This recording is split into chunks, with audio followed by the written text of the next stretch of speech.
네,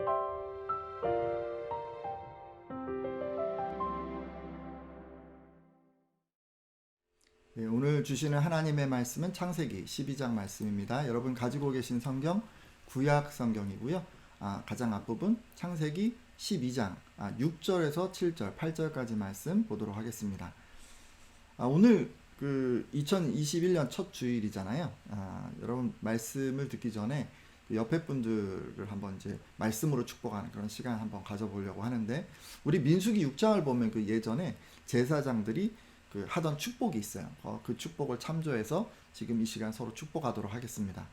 옆에 분들 같이 있으시면 이렇게 손을 좀 벌려주시고, 없는 분들은, 좀 혼자 계신 분들은 이 영상을 향해서, 저를 향해서, 또 저는 여러분을 향해서 이렇게 손을 들고 우리 한번 축복하도록 하겠습니다. 제가 하면 따라해 주세요. 자, 한번 따라해 주시기 바랍니다. 2021년에는 하나님이 지키시고 복 주시기를 바랍니다. 자비하심으로 은혜 베푸시기를 기원합니다. 인자하심으로 평안하기를 소망합니다. 아멘. 네. 여러분, 2021년 한 해는요, 모두가 이런 복을 누리기를 예수님의 이름으로 축복합니다. 자, 저희가요 이제 신년을 맞이해서 서로로 축복했으니까 이제는 하나님이 주시는 말씀 가운데로 나아가도록 하겠습니다. 저희가 이제 지난 시간에 아브라함이 하나님의 약속을 믿고 고향과 친척과 아버지의 집을 떠나서 이 가나안으로 갔다고 말씀드렸습니다. 여기까지 여러분 다 기억하고 계시죠?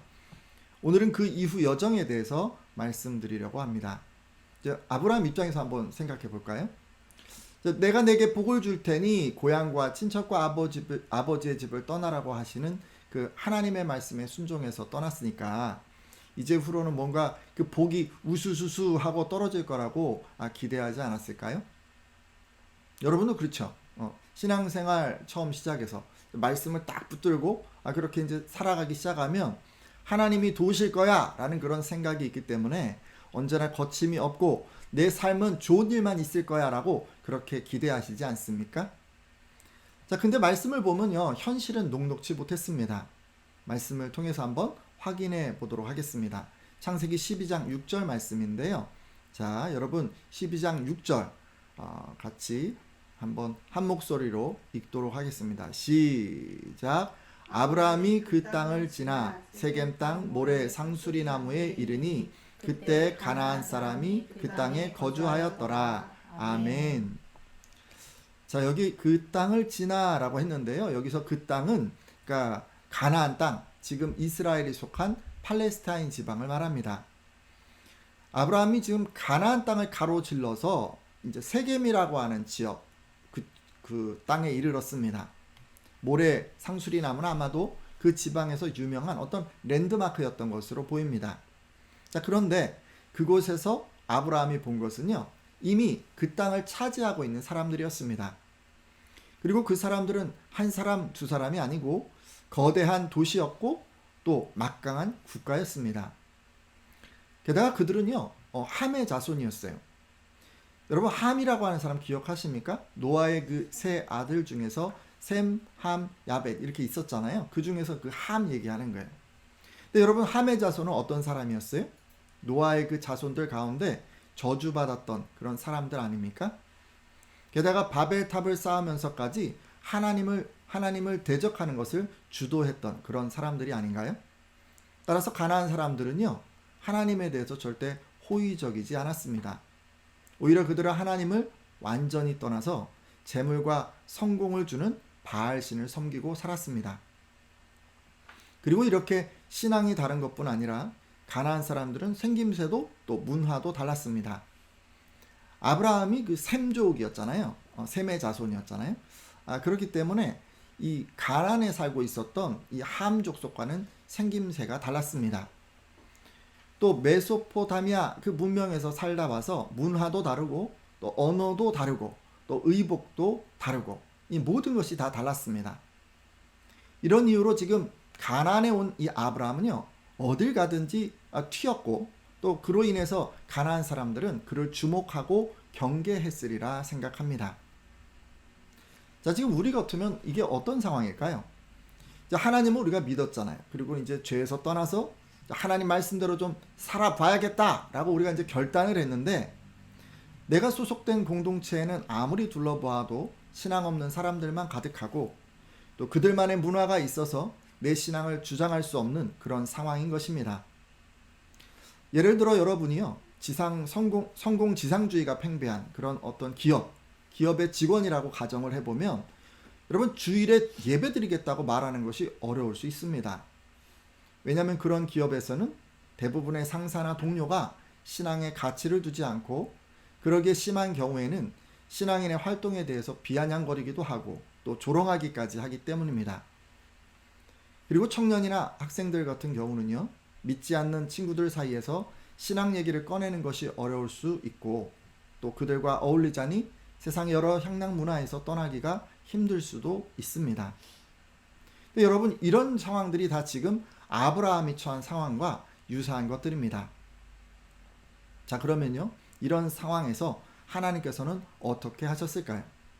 창세기 12장 7절 상반절 말씀인데, 이 부분 읽도록 하겠습니다. 자, 창세기 12장 7절 상반절입니다. 같이 한번 읽겠습니다. 여호와께서 시작. 여호와께서 아브라함에게 나타나 이르시되 내가 이 땅을 내 자손에게 주리라 하신지라. 아멘. 자, 여러분, 하나님께서는요, 어찌할 바를 몰라서 두려움에 사로잡혀 있는 아브라함에게 나타나셨습니다. 그리고 이미 아브라함에게 하셨던 약속을 재차 확인해 주셨습니다. 예전에 했던 그 약속이 무엇이었을까요? 바로 내가 너로 큰 민족을 이루게 하겠다 였습니다.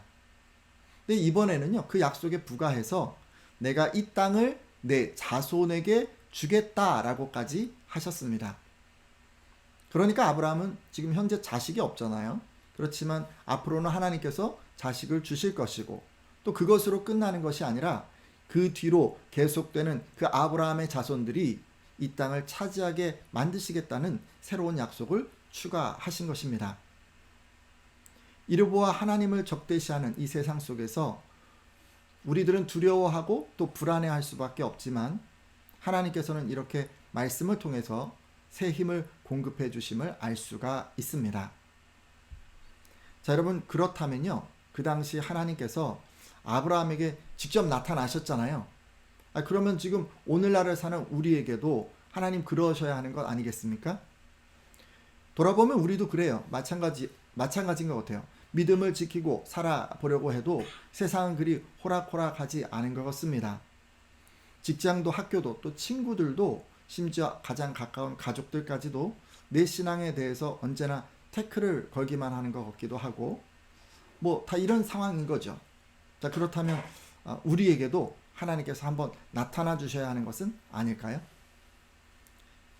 그런 것 같아요, 여러분. 여러분에게도 하나님께서 직접 나타나 주셔야 합니다. 그래야 아브라함처럼 우리도 힘을 얻을 수 있는 거예요. 다만 지금은 하나님께서 직접 나타나시지는 않는 것 같습니다. 왜냐하면 하나님께서 하실 말씀은 이미 성경에 다 기록되어 있기 때문입니다. 여러분, 그렇죠? 때로는 그 글이 말보다 더 효율적일 수가 있어요. 글은 여러 명에게 단번에 전달할 수도 있고요. 또 못 들은 사람을 위해서 다시 반복하지 않아도 되고, 또 오랜 기간이 지나 있더라도 다시 볼 수 있습니다. 무엇보다 여러분, 글로 이렇게 의사를 전달하게 되면 하나님이 직접 나타나시는 이 초자연적인 계시를 자주 사용하시지 않으셔도 됩니다. 그래서 이런 장점들로 인해서 이제는 직접 하나님께서 나타나서 말씀하시는 것이 아니라 성경을 통해서 말씀하십니다. 다만 여기 이제 한 가지 제한이 따를 수가 있겠죠. 뭐죠? 하나님께서 우리가 하나님을 만나려면 우리 의지로 성경을 읽어야만 한다는 것입니다. 우리가 성경을 읽어야 하나님을 만나고 또 그분의 말씀을 들을 수 있다는 것입니다. 예전에는 그랬어요, 여러분. 하나님이 직접 찾아오셔야 하나님을 만날 수가 있었어요. 근데 이제는 이미 하나님께서 성경 말씀으로 와 계신 거예요. 그렇기 때문에 우리는 그 말씀을 읽음으로 하나님을 만날 수 있게 되었습니다. 따라서 혹시 여러분 가운데 세상 속에서 지쳐있는 분들, 그래서 위로가 필요한 분들이 계시다면 다른 데 눈 돌리지 말고 반드시 성경 말씀을 읽으십시오.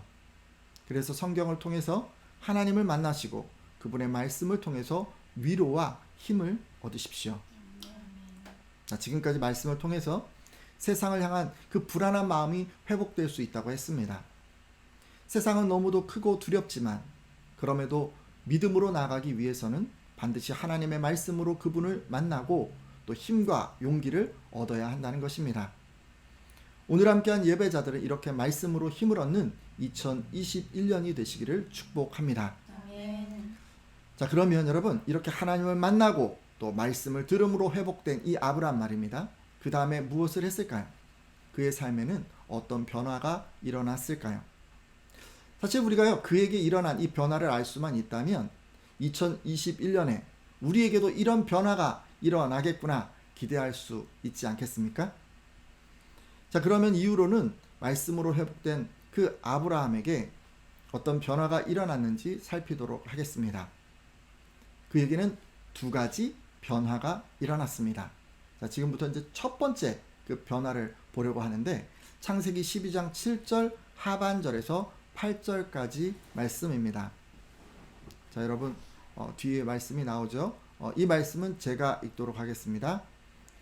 자기에게 나타나신 여호와께 그가 그곳에서 제단을 쌓고 거기서 베델 동쪽 산으로 옮겨 장막을 치니 서쪽은 베델이요 동쪽은 아이라. 그가 그곳에서 여호와께 제단을 쌓고 여호와의 이름을 부르더니 아멘. 자, 7절을 보니까 아브라함은 가나안에 들어와서 하나님의 말씀으로 힘을 얻은 후에 말씀을 들은 장소 곧 세겜이라는 도시의 그 모래 상수리 나무 아래에다가 하나님을 위해서 제단을 쌓았다고 합니다. 또 이어지는 8절을 보면 거기서 베델 동편산으로 옮겨 장막을 치고 거기서도 제단을 쌓고 여호와의 이름을 불렀다고 합니다. 즉 아브라함은요, 가는 곳마다 제단을 쌓았던 것입니다. 여기서 제단을 쌓고 또 여호와의 이름을 불렀다는 것은 제사 또는 예배를 드렸다는 의미입니다. 여러분 그렇지 않습니까? 지금 아브라함을 보면요, 말씀을 통해서 회복된 가장 뚜렷한 증거는 바로 예배입니다. 예배에 힘쓰기 시작하는 것이 바로 말씀을 읽을 때 일어나는 변화입니다. 따라서 오늘 함께한 예배자들도 2021년에는 말씀을 통해서 하나님을 만나시고 또 다 이렇게 예배에 힘쓰는 분들이 되어 주십시오. 아멘. 때로 어떤 분들은요, 이렇게 말씀을 하세요. 자신이 말씀을 깨달았다. 이렇게 이제 나누시면서 기뻐하시는 분들 간혹 계십니다. 또 성경을 올해는 내가 몇 번을 읽었어요 라고 이렇게 좀 자랑하는 그런 분들도 계십니다. 기본적으로 여러분 이런 거 다 중요한 거고 또 필요한 것들입니다. 다만 여러분 그 과정에서 그분에게 참된 회복이 있었다면 그 사람의 마음에는 예배에 대한 사모함이 있을 것입니다. 그래서 예전에는 드리지 않던 예배를 더 드리고 싶어지고 한 번 듣고 끝나는 것이 아니라 잊지 않으려고 자꾸 적게 되고 또 이것이 힘든 분들은 요즘은 이제 설교 영상이 있으니까 몇 번이고 돌려가면서 이렇게 보게 될 것입니다. 또 주일에 한번 우리 보게 되는데 목사님과 성도들을 만나는 것이 너무도 아쉽게 생각이 되고 그러기에 평상시에 말씀을 읽고 찬양 듣는 그런 시간을 조금씩 늘려가게 될 것입니다. 예배에 대한 사모함이 있는 성도에게는 바로 이런 변화가 따릅니다. 이렇게 예배에 대한 사모함이 없는 그런 회복이라면 진정한 회복이라고 할 수 없습니다. 그것은 어쩌면 일시적인 감정의 위로고 또 지적인 자기만족일 수 있습니다. 따라서 우리 안에 말씀에 대한 깨달음이 있다면 내 안에 예배가 회복되었는가를 반드시 돌아보셔야 합니다. 또 여러분 말씀으로 여러분 회복이 되면요, 하나님에 대해서 친밀함이 생겨납니다. 아브라함을 한번 보셔요.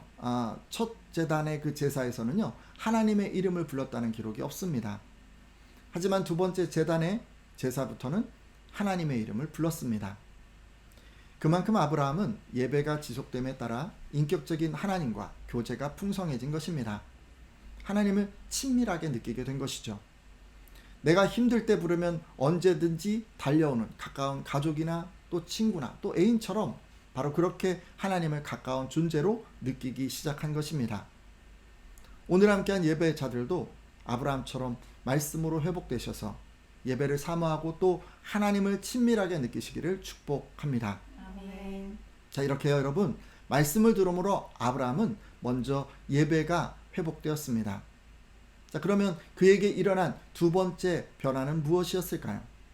창세기 12장 8절 상반절 말씀 다시 보도록 할 텐데요. 여러분, 이 말씀은 함께 읽도록 하겠습니다. 창세기 12장 8절 상반절 말씀 같이 읽겠습니다. 시작. 거기서 베델 동쪽 산으로 옮겨 장막을 치니 서쪽은 베델이요 동쪽은 아이라. 그가 그쪽에서 제단을 쌓고. 아멘. 자, 여러분, 이 말씀을 보니까 아브라함은 베델과 아이 사이의 산지에서 천막을 쳤습니다. 베델도 아이도 가나안에서 가장 큰 도시요 또 성곽이었음을 감안할 때 아브라함은 그곳에서 멀리 떨어진 산지에 거처를 잡은 것으로 보입니다. 물론 가나안 사람들 편에서 이방인인 아브라함을 경계하고 해코지하려 했기에 피한 것으로 생각할 수도 있지만 평지에 머무르지 않고 사람들의 인적이 뜸한 산지로 장막터를 옮겨 다닌 것을 보면 아브라함이 의도적으로 사람들과의 접촉을 피한 것 같습니다. 아니, 그럼 왜 그랬을까요? 이것은요, 아브라함이 그 하나님의 뜻에 순종하기 위해서 이랬다고 여겨집니다. 왜 그러냐면요, 그 이유가 이제 그 후일에 이스라엘 자손에게 하셨던 하나님의 뜻과도 일치하기 때문입니다. 실제로 여러분, 아브라함의 증손자인 요셉이 애굽의 총리가 되어서 그 온 가족들이 그리로 이주한 때를 기준으로 해서 한 400년이 지나게 되면요, 아브라함의 자손들이 가나안으로 돌아오게 됩니다. 그때 이들을 인도했던 모세는 고별 설교를 통해서 하나님의 뜻을 전하게 되는데 그 장면을 한번 같이 보겠습니다. 신명기 18장 9절입니다. 자, 말씀 한번 보도록 할 텐데 같이 읽겠습니다. 시작. 내 하나님 여호와께서 내게 주시는 땅에 들어가거든 너는 그 민족들의 가증한 행위를 본받지 말 것이니. 아멘. 자, 여러분, 하나님께서 가나안에 들어가면 어떻게 하라고 하셨습니까? 가증한 행위를 본받지 말라라고 하셨습니다.